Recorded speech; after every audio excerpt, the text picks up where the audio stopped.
Peter Maxwell Slattery is an international best-selling author, speaker and ET contactee, with one of the most documented ongoing extraterrestrial contact cases in history. His ET experiences started at an early age and continue to this day, with hundreds of witnesses to events. He has an overwhelming amount of photographic and video evidence related to UFOs, otherworldly beings, and apparitions, plus physical trace evidence. His experiences with extraterrestrials have led him to help people and groups make ET contact themselves, in addition to healing and tapping into their own abilities. Pete has appeared on Channel 7's Prime News and Sunrise, and many other television programs internationally. He has made worldwide news, been in numerous documentaries, written about in magazines, and been a guest on mainstream radio shows, including Coast to Coast. He is also a musician and, as a filmmaker, he has made a number of documentaries on the subject of extraterrestrials.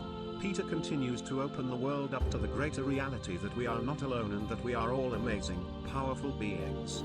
Hi, my name is Peter Maxwell Slattery, and I'm an experiencer. My experiences started at a young age. I come from a place in Australia called Albury, and my father was a police officer for 38 years, and my mum, she was a model and window dresser, doing a lot of stuff with fashion and shops. And they split up around the age of when I was about 4. So they remarried in, 2-3 years after that.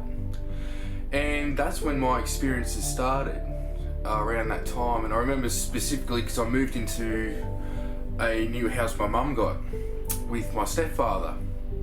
And how the experiences started was I would see, as weird as it sounds, Kurt Cobain in my room at night times, or in the morning. I'm sort of not sure what time it was, but I'd see a light coming from outside through the rim of the curtain, and after a couple of times I would see what would look like, commonly referred to as the greys. Sort of their skin's white, but it's got a texture sort of like cigarette ash if you sort of dab it with your finger, that sort of texture. So what would happen was, over time I would start to see it vibrate between Kurt Cobain and one of these greys. And then over time I started to see exactly what it was. Now, before that sort of all started, looking back in later years and through communication and contact now with the beings, I started to realise I had communication about a year before that, so around maybe 7, telepathy.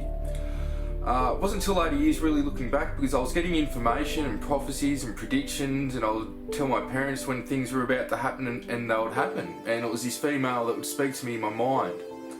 So, backtracking now, it went on earlier, but with the actual interactions, that was, when they started between 8 and 12 years old.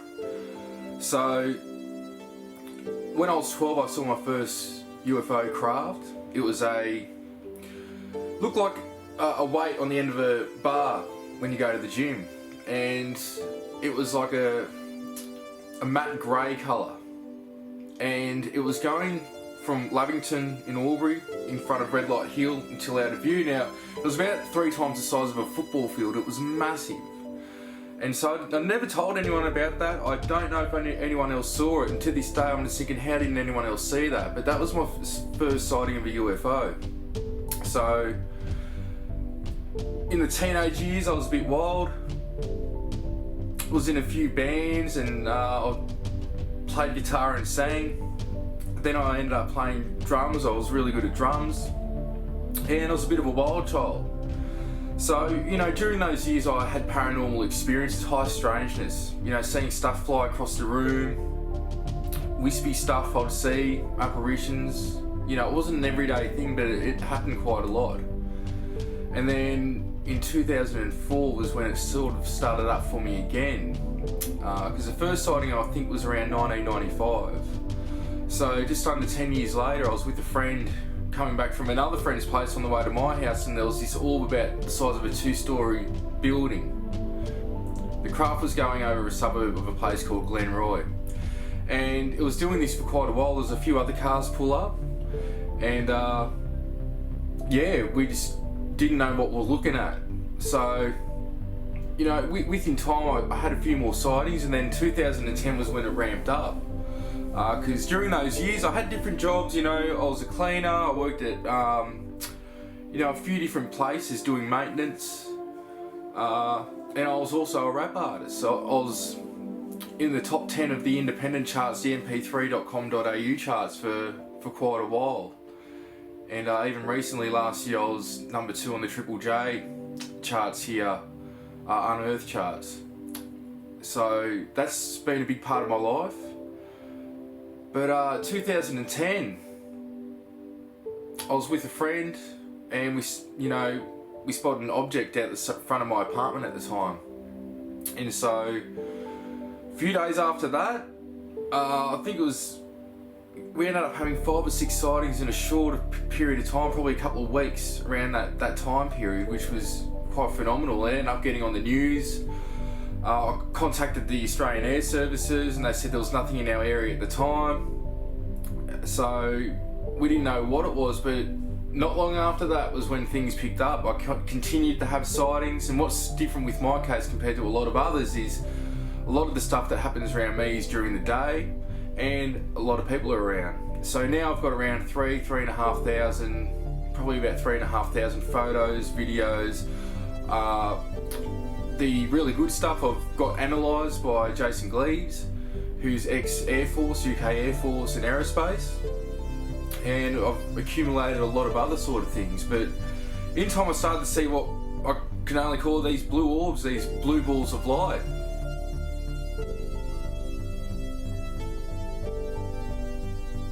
And so these blue balls of light would just come in the house. I'd see one particular incident, it came through a white flash that opened up, came through it, and it looked like it was doing surveillance of the home, and then just went through the wall on the way out.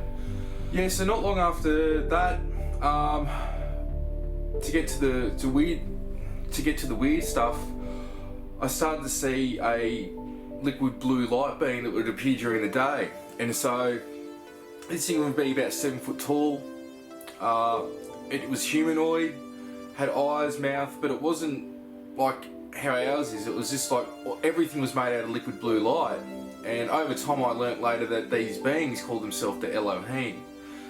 They can manifest from these blue orbs that I spoke about and just manifest into whatever they want. But with the information later on, through a Pleiadian contact that I've got that I was introduced to after these beings, which ended up being the being that spoke to me in my head when I was 7, and now I have physical contact with and contact through my mind's eye with, it came to be revealed that these beings, the 7 foot tall light beings, they called themselves the Elohim, the gods. In the Bible they talk about them as God, or plural meaning gods, but what I found out later was that actually represents our God self. Our highest expression, our highest self is the Elohim. So things continued, and even to today I continually get footage.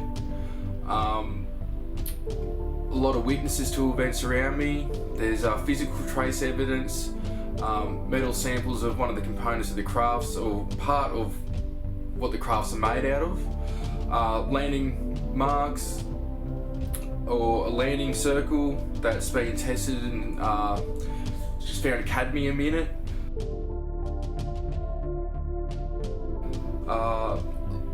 Lots of different bits of footage, witnesses now that reach over, I'd say a few thousand to Skywatch events, let alone a few hundred, over 300 alone that have been in my presence at my home or wherever I'm at when these sorts of things happen. So it's a continuous thing, and yeah, it's quite crazy to experience it on a constant level. And 90-degree angle turn.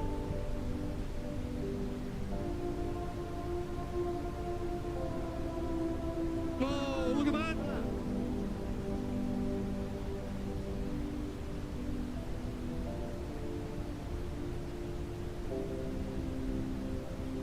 Now it's green! Whoa! Oh, look at that turn!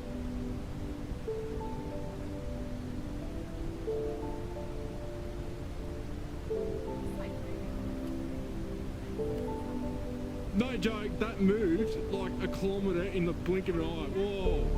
Look at that move again! Look at that moving to the right now. Look at that. Wow.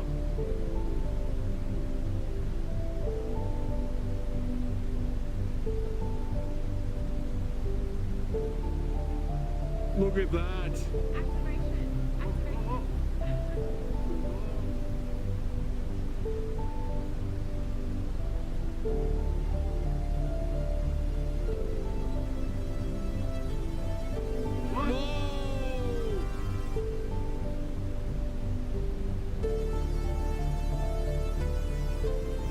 Whoa!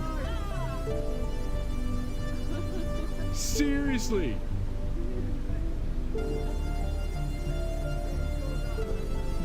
Thank you guys. Thank you so much. Whoa! Look at that. That's without any zoom on. That's no zoom on.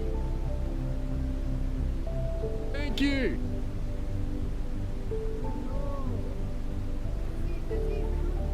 Please come over here. Look at this.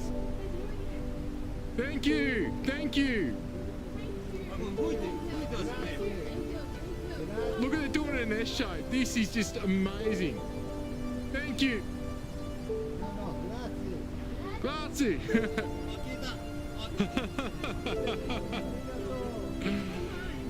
You've got 3 countries here. You've got Italian, Japanese and Australian. Come and say g'day, guys. Oh, look at that. Oh, God. Love you guys. I love you. There's been lots of ups and downs with all this sort of thing as well, but when you wake up, you question a lot of things because you start to realise that not all is what you've been told.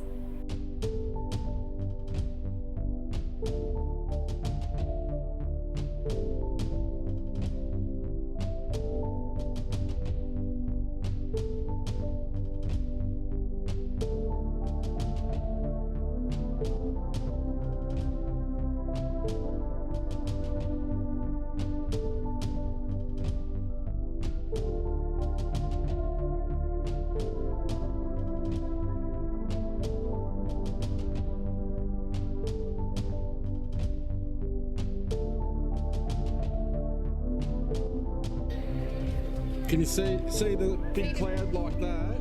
See it's going past the big cloud now?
And so there's an emotional component to it too, that not only you experiencing these things, you don't know who to go to. You think, part of you thinks you're going insane. I use discernment with a lot of my own stuff. I try to debunk a lot of my own stuff as well, because you still have this part of you that goes, is this really happening?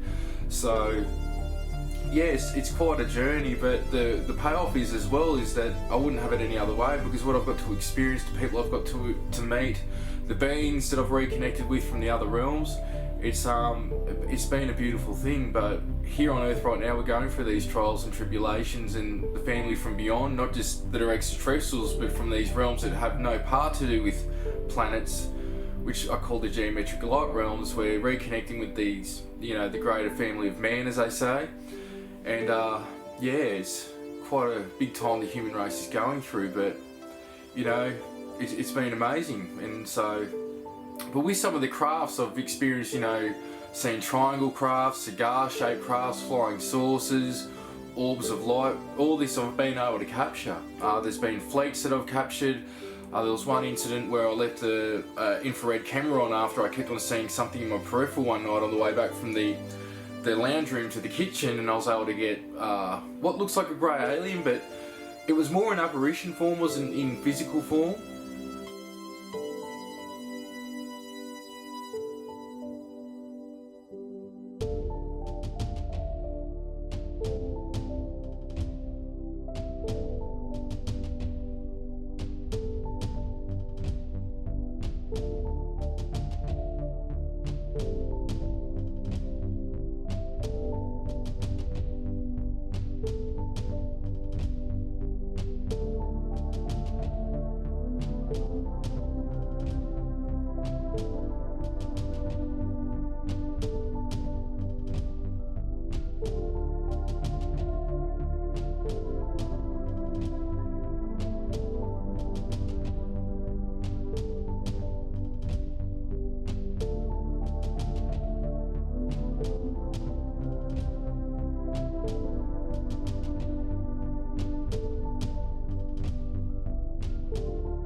There's a photo of a Pleiadian Shiji that I've got.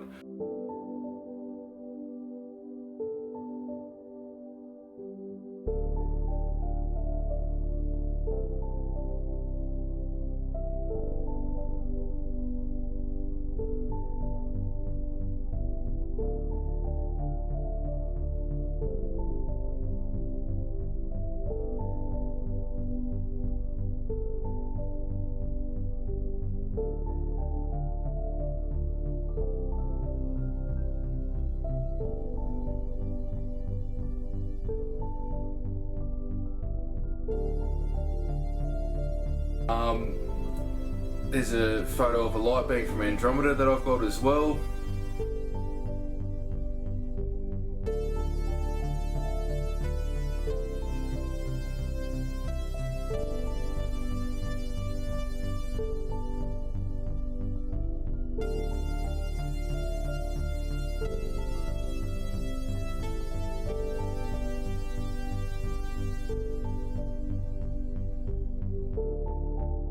And so, you know, a lot of stuff I've been able to accumulate and document of not just the crafts but also the beings and also high strangeness, like one incident where there's a orb that shoots what appears to look like out of the wall, and the cat even follows it the whole time when it's going past it.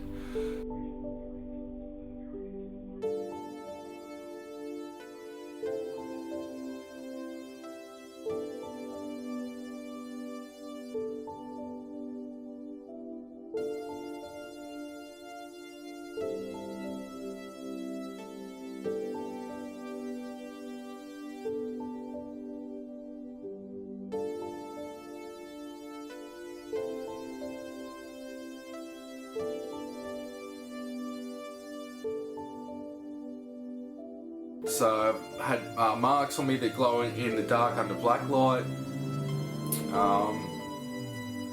Yeah, there's been a lot of different things that I've experienced.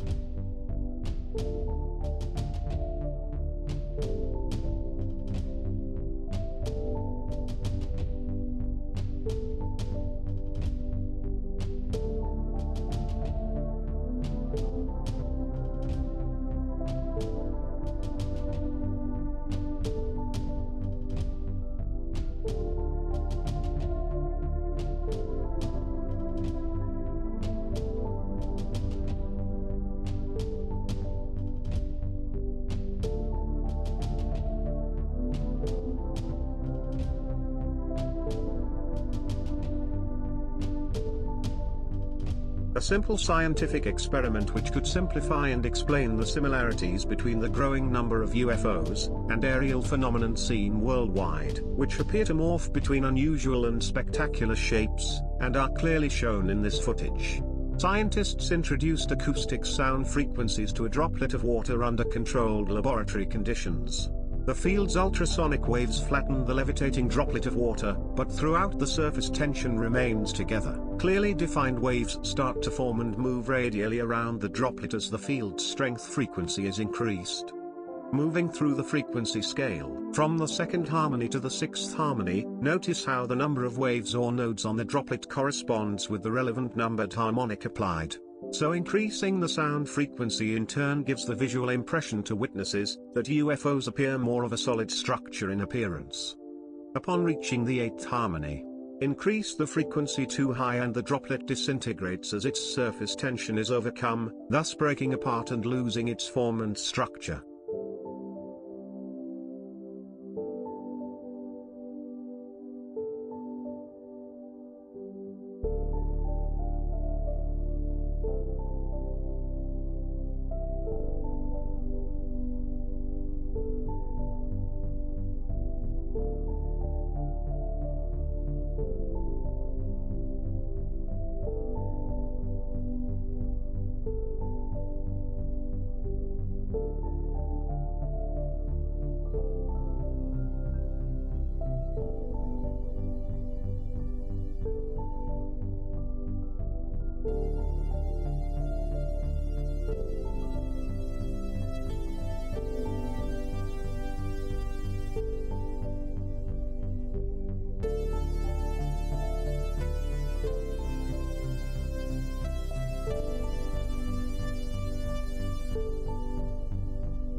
Oh wow, I got it. Major power up. What is it? It's a lion. Lion beings, eh? It's a marked eye. That's huge. I haven't seen one like that for. Man, that craft is huge. Come lower. There's trees there, you can see the bottom of the frame. Look at that. Is it is it pointed or is it? No, it's just, that's like a Merkaba type thing, man. Yeah. That is low. Look how low that is.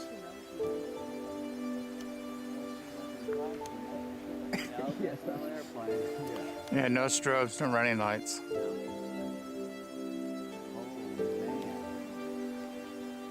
And look at that. It's kind of wavering, like the light is going. That came in powered up. It is. There, It's see it dancing. dimming. Look at it dim out now. Yeah. Yeah. And it's going towards the moon too, so like we shouldn't, you know, be seeing stuff this good like this. Look at that, it's crazy. Wow. Did you see that thing around it? It's like, Yeah, it's That's like the a energy halo. field. Yeah. Yeah.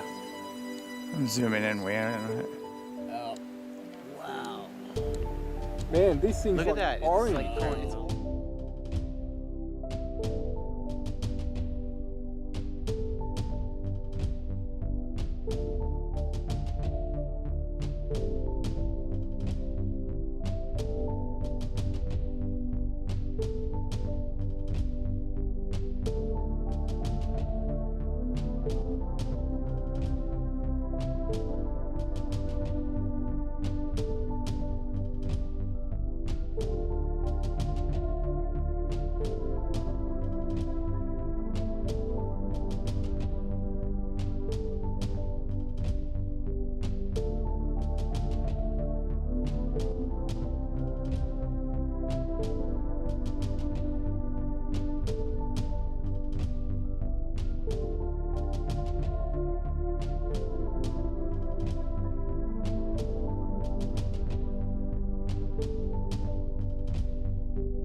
So, you know, I don't want to convince anyone. It's good to be able to get things verified and validated, but at the same time, I think, you know, pushing our beliefs on other people is the last thing that we should be doing, when what's ruining this world is blind belief of, you know, either politicians or the religious establishments. You know, I know what I know, and that's the big difference between believing and knowing. You know, they're two different things, and I think we need to think for ourselves, we need to use discernment, but also have an open mind, because we don't know it all. And the more that I learn, the more I realise how little I know. So I'm not out there to convince or change anyone. I'm out there to present my story and my case, and you can do with it what you want. But this is what's going on, and it's up for you to make your judgment and your decision.